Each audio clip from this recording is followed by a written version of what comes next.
नमस्कार मित्रांनो, स्वागत आहे तुमचं तुम्हा सर्वांच्या आवडत्या चॅनल दररोज नवीनवर। तर बघा मित्रांनो, दररोज नवीनच्या आजच्या व्हिडिओमध्ये आपण अतिशय महत्त्वाची माहिती पाहणार आहोत, ती म्हणजे अशी की वन लाइनर स्वरूपाचे जे काही करंट अफेअर्स आहेत, 16 डिसेंबरचे जे काही महत्त्वाचे प्रश्न पडत असतील करंट अफेअर्स संदर्भात, त्याची माहिती आपण या ठिकाणी घेणार आहोत। दररोज आपण आपल्या चॅनलवर सकाळी 6 वाजता हे व्हिडिओ तुम्हाला प्रोव्हाइड करत असतो, म्हणजे जेणेकरून तुमचा चांगल्या पद्धतीने अभ्यास व्हावा आणि येणाऱ्या परीक्षेत तुम्ही यश संपादन करावे म्हणून। तर दररोजच आपण या ठिकाणी सिरीज चालू केले आहे। तर लगेचच व्हिडिओला सुरुवात करणार आहोत। त्या अगोदर तुम्हाला सूचना आहे, जर तुम्ही व्हिडिओवर नवीन असाल तर व्हिडिओला लाईक करा, व्हिडिओला जास्तीत जास्त शेअर सुद्धा करा जास्तीत जास्त विद्यार्थ्यांपर्यंत। आणि जर तुम्ही अजूनही आपल्या चॅनलला सबस्क्राइब केलं नसेल तर खाली सबस्क्राइब नावाचं बटन आहे, त्यावर क्लिक करून चॅनलला सुद्धा सबस्क्राइब करून घ्या अशाच पद्धतीच्या दररोजच्या करंट अफेअर्सच्या व्हिडिओ संदर्भात।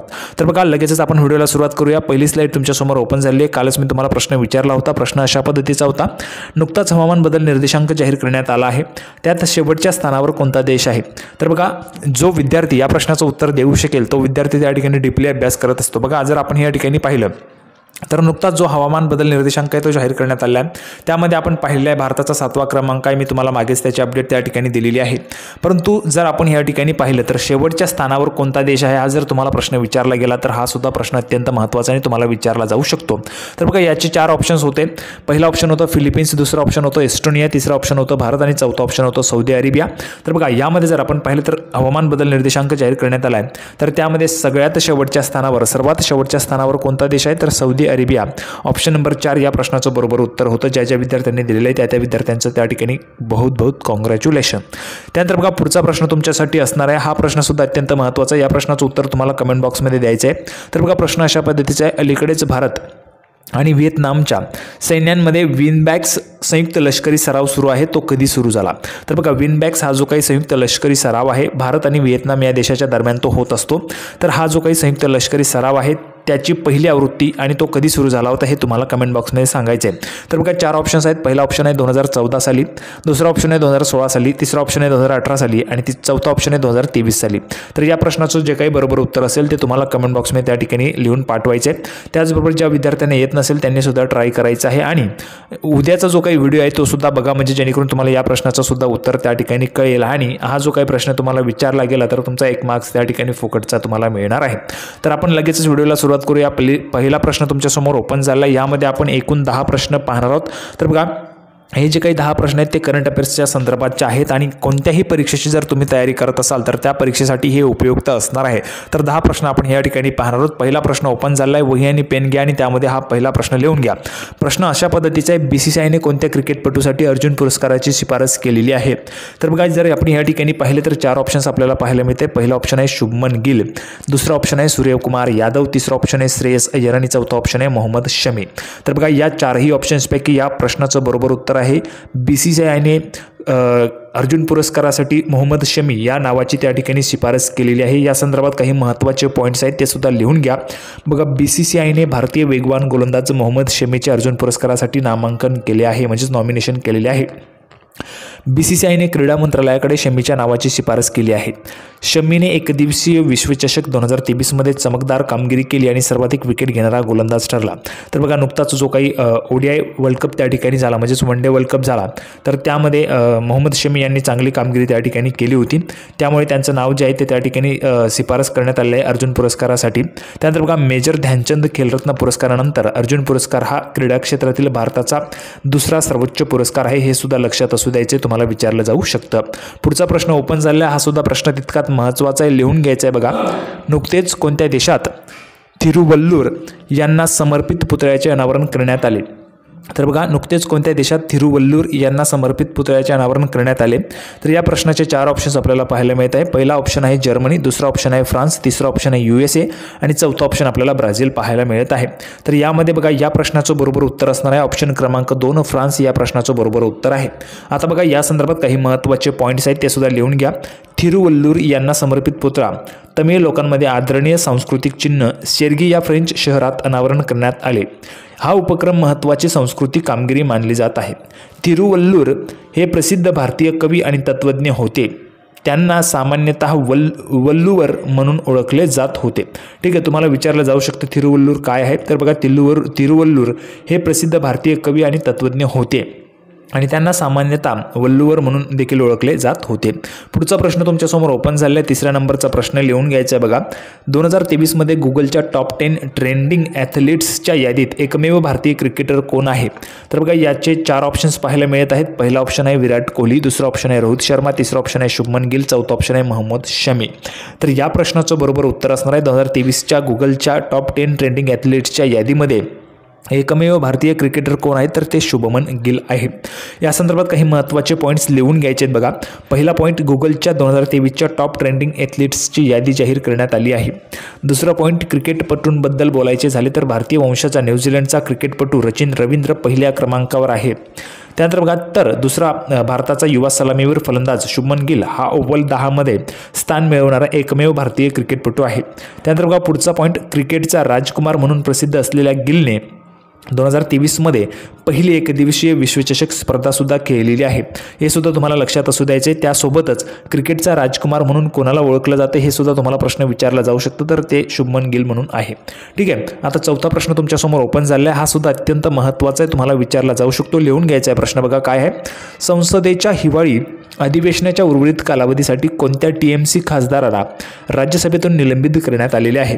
4 ऑप्शन्स पाहायला मिळत आहे. पहिला ऑप्शन आहे नुसरत जहां रुही, दुसरा ऑप्शन आहे डेरेक ओब्रायन, तिसरा ऑप्शन आहे अभिषेक बॅनर्जी, चौथा ऑप्शन आहे प्रसून बॅनर्जी. या 4ही ऑप्शन्सपैकी ऑप्शन क्रमांक 2 म्हणजेच डेरेक ओब्रायन यांना संसदेच्या हिवाळी अधिवेशनातून त्या ठिकाणी उर्वरित कालावधीसाठी राज्यसभेतून निलंबित करण्यात आलेले आहे. या संदर्भात काही महत्त्वाचे पॉईंट्स आहेत ते लिहून घ्या बघा. 3 पॉईंट्स आहेत. पहिला पॉईंट, TMC खासदार डेरेक ओब्रायन यांना संसदेच्या हिवाळी अधिवेशनाच्या उर्वरित कालावधीसाठी राज्यसभेतून त्यांच्या बेशिस्त वर्तनासाठी निलंबित करण्यात आलेले आहे. दुसरं पॉईंट आहे राज्यसभेचे सभापती जगदीश धनकर म्हणजेच माननीय उपराष्ट्रपती यांनी ओब्रायन यांना सभागृहात बसण्याच्या सूचनांचे उल्लंघन केल्याबद्दल निलंबित केलेले आहे. तिसरा पॉईंट, राज्यसभेत सभागृह नेते पियुष गोयल यांनी त्यांना सभागृहातून निलंबित करण्याचा प्रस्ताव मांडला होता. 5वा प्रश्न तुमच्यासमोर ओपन झाला आहे. हा सुद्धा महत्त्वाचा लिहून घ्या बघा. पुढील हंगामासाठी कोलकाता नाईट रायडर्सने कोणत्या खेळाडूची कर्णधार म्हणून नियुक्ती केलेली आहे? या ठिकाणी हा सुद्धा प्रश्न महत्त्वाचा आहे. याचे 4 ऑप्शन्स पाहायला मिळत आहे. पहिला ऑप्शन आहे नितीश राणा, दुसरा ऑप्शन आहे श्रेयस अय्यर, तिसरा ऑप्शन आहे कुलदीप यादव आणि चौथा ऑप्शन आहे आंद्रे रसल. तर या 4ही ऑप्शन्सपैकी या प्रश्नाचं बरोबर उत्तर असणार आहे पुढील हंगामासाठी कोलकाता नाईट रायडर्सने श्रेयस अय्यर या फलंदाजाची त्या ठिकाणी कर्णधार म्हणून नियुक्ती केलेली आहे. या संदर्भात 3 पॉईंट्स आहेत ते लिहून घ्या बघा. कोलकाता नाईट रायडर्सने आगामी इंडियन प्रीमियर लीग म्हणजेच IPLसाठी अनुभवी भारतीय फलंदाज श्रेयस अय्यरची कर्णधार म्हणून नियुक्ती केलेली आहे. नितीश राणा याची उपकर्णधारपदी निवड करण्यात आलेली आहे. मात्र 2023च्या मोसमापूर्वी तो जखमी झाला होता. त्यानंतर नितीश राणाला कर्णधार बनवण्यात आले होते. अशा पद्धतीचा हा प्रश्न होता. 6वा प्रश्न तुमच्यासमोर ओपन झाला आहे. हा सुद्धा महत्त्वाचा आहे, लिहून घ्या बघा. तुम्हाला कोणत्याही परीक्षेत विचारला जाऊ शकतो. 2024 बुकर पारितोषिक निर्णायक पॅनलमध्ये कोणत्या ब्रिटिश भारतीय संगीतकाराचा समावेश करण्यात आलेला आहे? 4 ऑप्शन्स पाहायला मिळत आहे. पहिला ऑप्शन आहे अमिताभ घोष, दुसरा ऑप्शन आहे किरण देसाई, तिसरा ऑप्शन आहे सलमान रश्दी, चौथा ऑप्शन आहे नितीन साहनी. या प्रश्नाचं बरोबर उत्तर आहे 2024 बुकर पारितोषिक निर्णायक पॅनलमध्ये जर आपण पाहिलं तर कोणत्या ब्रिटिश भारतीय संगीतकाराचा समावेश करण्यात आलेला आहे? तर ऑप्शन क्रमांक 4 नितीन साहनी या प्रश्नाचं बरोबर उत्तर असणार आहे. त्यांचा समावेश झालेला आहे. या संदर्भात 3 पॉईंट्स आहेत ते लिहून घ्या बघा. ब्रिटिश भारतीय संगीतकार नितीन साहनी यांची 2024 बुकर पारितोषिक निर्णायक समितीचे सदस्य म्हणून घोषणा करण्यात आली आहे. सलमान रश्दीच्या 1981 बुकर पारितोषिक विजेता मिडनाईट्स चिल्ड्रन्सच्या स्क्रीन रूपांतरासाठी तो प्रसिद्ध आहे. इंटरनॅशनल बुकर प्राइज हा युनायटेड किंगडममध्ये आयोजित केलेला आंतरराष्ट्रीय साहित्य पुरस्कार आहे. तर बघा मित्रांनो, इंटरनॅशनल बुकर प्राइज हा युनायटेड किंगडममध्ये आयोजित केलेला आंतरराष्ट्रीय साहित्य पुरस्कार आहे. हे सुद्धा महत्त्वाचं आहे, तुम्हाला परीक्षेत विचारलं जाऊ शकतं. तर बघा मित्रांनो, अशा पद्धतीचे 6 प्रश्न पाहिलेले. 7वा प्रश्न तुमच्यासमोर ओपन झाला आहे. हा सुद्धा तितकाच महत्त्वाचा आहे, लिहून घ्यायचा आहे बघा. Fast attack craft INS Tarmugli कोणत्या नौदल डॉकयार्डमध्ये कार्यान्वित करण्यात आलेले आहे? हा प्रश्न नुकताच त्या ठिकाणी घडलेला आहे, तुम्हाला विचारला जाऊ शकतो. याचे 4 ऑप्शन्स पाहायला मिळत आहे. विशाखापट्टणम डॉकयार्ड, दुसरा आहे कोचीन शिपयार्ड लिमिटेड, तिसरा आहे हिंदुस्तान शिपयार्ड आणि चौथा ऑप्शन आहे गोवा शिपयार्ड लिमिटेड. तर या प्रश्नाचं बरोबर उत्तर असणार आहे ऑप्शन क्रमांक 1 विशाखापट्टणम डॉकयार्ड. या ठिकाणी fast attack craft INS Tarmugli या ठिकाणी नौदल डॉकयार्डमध्ये कार्यान्वित करण्यात आलेले आहे. याचे 4 पॉईंट्स आहेत ते लिहून घ्या बघा. भारतीय नौदलाने विशाखापट्टणम येथील नेव्हल डॉकयार्ड येथे आयोजित एका कार्यक्रमात फास्ट अटॅक क्राफ्ट INS तरमुगलीला कार्यान्वित केलेले आहे. दुसरा पॉईंट, INS तरमुगली हे जलद हल्ला करणारे जहाज आहे. तिसरा पॉईंट अतिशय महत्त्वाचा, कमिशनिंग समारंभाचे प्रमुख पाहुणे व्हाईस ॲडमिरल संदीप नैथानी साहित्य प्रमुख होते. आणि चौथा पॉईंट, अंदमान समूहातील एका बेटावरून हे नाव देण्यात आलेले आहे. तर बघा INS तरमुगली हे जे काही नाव आहे ते अंदमान समूहातील एका बेटावरून या ठिकाणी देण्यात आलेले आहे. 8वा प्रश्न तुमच्यासमोर ओपन झाला आहे, हा सुद्धा महत्त्वाचा आहे, लिहून घ्या बघा. सौर प्रकल्पासाठी कोणत्या बँकेने जर्मन डेव्हलपमेंट बँकेसोबत लाईन ऑफ क्रेडिट करार केलेला आहे? याचे 4 ऑप्शन्स आहेत बघा. पहिला option State Bank of India, दुसरा ऑप्शन बंधन बँक, तिसरा ऑप्शन पंजाब नॅशनल बँक आणि चौथा ऑप्शन ICICI बँक.